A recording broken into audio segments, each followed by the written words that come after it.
नमस्कार, आप देख रहे हैं द क्रेडिबल न्यूज। मैं हूं शालिनी।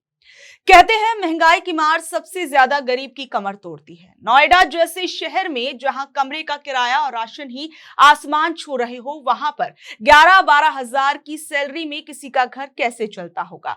शायद बहुत दिनों से दबा यही गुस्सा कल नोएडा की सड़कों पर लावा बनकर फूटा।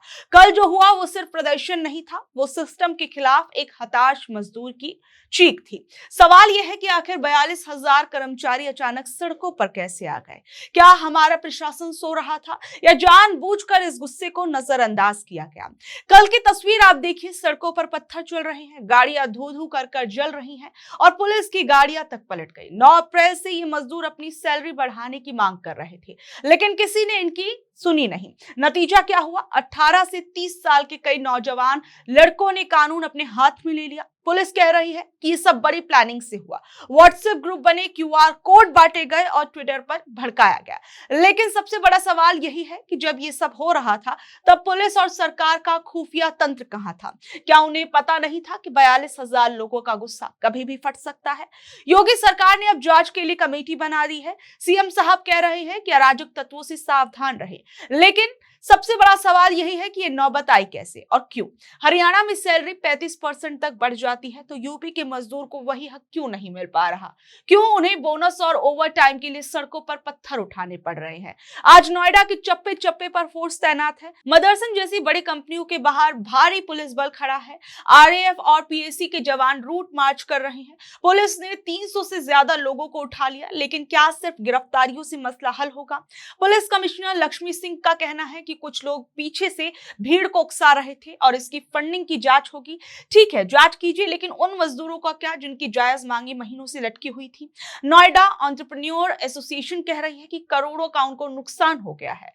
लेकिन सबसे बड़ा सवाल यही है कि जो मजदूर इतने समय से घुट घुट कर जी रहे थे, उन मजदूरों का क्या होगा? कल 83 जगहों पर 42 हजार से अधिक मजदूर सड़कों पर उतरा था और मात्र 2 जगहों पर हिंसक प्रदर्शन होने के कारण पुलिस के द्वारा न्यूनतम बल प्रयोग करते हुए उनको काबू में लाया गया था। बाकी अधिकांश जगहों पर जो है समझा बुझा के उनको डिस्पर्सल कराया गया था। जो श्रमिक हैं, ऐसा पता चला है कि कोई एक ग्रुप है संगठित रूप से जो उन्हें पीछे से उकसा रहा है और पीछे से बहुत सिस्टमेटिक वे से चीज़ों को आगे बढ़ा रहा है। ऐसे पिछले कुछ दिनों में 3-4 दिनों के अंदर ही ऐसे बहुत सारे फर्जी ट्विटर हैंडल्स या अन्य सोशल मीडिया के अकाउंट्स बनाए गए हैं, जिसके माध्यम से लगातार श्रमिकों को उकसाने, वायलेंस करने के लिए, फैक्ट्रियों में आगजनी करने के लिए, पुलिस के संग भिड़ने के लिए उकसाया जाता रहा है। इसमें कुछ ऐसे भी कल 2 अकाउंट्स पता चले थे, जिसमें से कुछ तो बॉट हैं जो जेनरिक कमेंट डाल रहे हैं। इसका मतलब यह है कि संगठित रूप से पीछे से कोई कॉल सेंटर चला के या तकनीक का यूज़ करके इस तरह के ग्रुपों को उकसाने का काम कर रहा है। कई ऐसे पिछले 2 दिनों में व्हाट्सएप ग्रुप श्रमिकों के बनाए गए हैं, जिसमें QR कोड स्कैन करके और उनको व्हाट्सएप में ग्रुप में ज्वाइन कराया जा रहा है। इसका मतलब सिस्टमैटिक रूप से पीछे से काम करने वाला एक संगठित गिरोह है। इनके कुछ एलिमेंट्स को, कुछ व्यक्तियों को हमारे द्वारा भीड़ में से चिन्हांकित करके गिरफ्तारियां की गई हैं और आगे भी हम इनकी गिरफ्तारी सुनिश्चित करेंगे।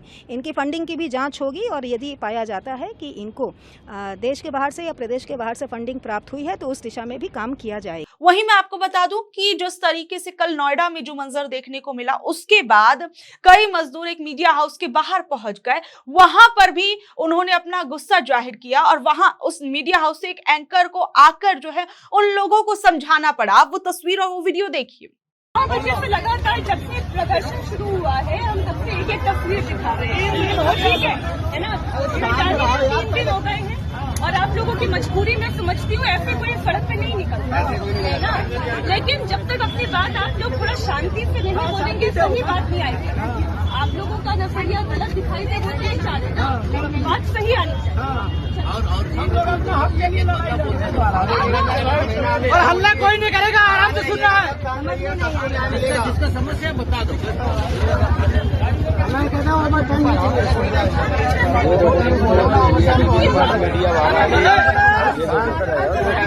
शांति नहीं रह रहा ये लोग।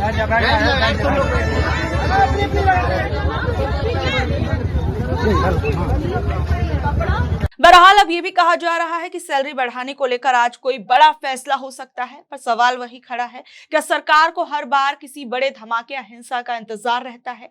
क्यों वक्त रहते इन मजदूरों से बात नहीं की गई? और वहीं जहां ये सब कुछ बवाल देखने को मिला, कई राजनीतिक प्रतिक्रियाएं जो हैं वो भी सामने आ रही हैं, जरा उन्हें भी सुनिए।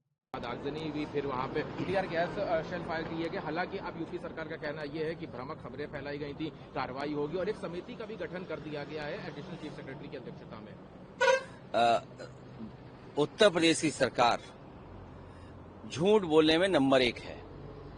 जब मुख्यमंत्री जी को सरकार को ये जानकारी रही होगी कि वहां पर पिछले कई दिनों से इस तरह की बात चल रही है कि मजदूर अपनी मांगों को लेकर के लगातार प्रदर्शन कर रहे थे, और अब मुख्यमंत्री कह रहे हैं कि बहुत बड़ी साजिश है इसमें। सवाल यह है कि अगर साजिश है तो उनका इंटेलिजेंस कहां चली गई थी? इंटेलिजेंस भी क्या उन्हीं के साथ बंगाल में प्रचार करने चली गई थी क्या?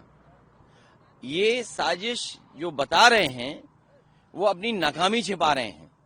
और नोएडा पे जब इतना ध्यान देते हैं, अगर केवल उद्योगपतियों के लिए आप काम करेंगे, बड़े लोगों के काम करेंगे, तो स्वाभाविक है इस महंगाई में, उस लगातार बढ़ती हुई महंगाई में मजदूर स्वाभाविक के सामने आएंगे अपनी मांग को लेकर के। और जब बगल के प्रदेश में मांगे मान ली गई हैं, तो आपके प्रदेश में क्यों नहीं मांगी जा रही हैं? तो मजदूरों से जो आज बातचीत के लिए कमेटी बनी है, समिति बनी है, ये पहले भी बन सकती थी। और ये सरकार अन्याय करने में नंबर 1 है। जितना झूठ बोलने में नंबर 1 है, उतना अन्याय करने में भी नंबर 1 है। अन्याय न हो, मजदूरों की बात सुनी जाए। अगर मजदूरों की बात नहीं सुनी जाएगी तो जब कल इन्वेस्टमेंट की बात आएगी तो आखिरकार अंततः यही मजदूर हैं जो कारखाने चलाएंगे, उद्योग चलाएंगे। सरकार के ऑफिशियल्स की तरफ से कहा गया कि हर पहलू पे जांच करी जाएगी, कहीं किसी से प्रेरित तो ये प्रदर्शन नहीं था। साथ में कुछ सोशल मीडिया अकाउंट्स पे भी कार्रवाई हुई। सरकार के एक मंत्री हैं, वो कह रहे हैं कि विपक्ष का हाथ है इस पूरे प्रोटेस्ट में। ये सरकार का खुद कराया हुआ आंदोलन है। सरकार ने खुद नहीं सुना। और फिर यही बात अगर है, साजिश है, विपक्ष कर रहा था, तो इनकी इंटेलिजेंस फेलियर क्यों है? इंटेलिजेंस कहां गई थी? क्या वो भी प्रचार करने चली गई थी? क्या वो वनस्पति के चक्कर में उनको भी होश नहीं रहा कि क्या नोएडा में हो रहा? नोएडा कोई सामान्य जगह नहीं है, वो दिल्ली के करीब सबसे प्रतिष्ठित जगह है, जिस नोएडा को लेकर के प्रधानमंत्री, मुख्यमंत्री न जाने क्या क्या कहते थे। आखिर नोएडा में इस आंदोलन को होने किसने दिया? सरकार ने होने दिया, क्योंकि सरकार ने कोई सुनवाई नहीं की। और फिर अगर सरकार की जानकारी में नहीं था तो ये सरकार बिल्कुल फेलियर सरकार है। तो बहरहाल आप लोग इन तमाम चीजों पर क्या कुछ कहेंगे, नीचे दे कमेंट बॉक्स में जरूर बताइएगा। और ऐसी अपडेट से जुड़े रहने के लिए देखते रहिए द क्रेडिबल न्यूज। मैं हूं शालिनी, धन्यवाद।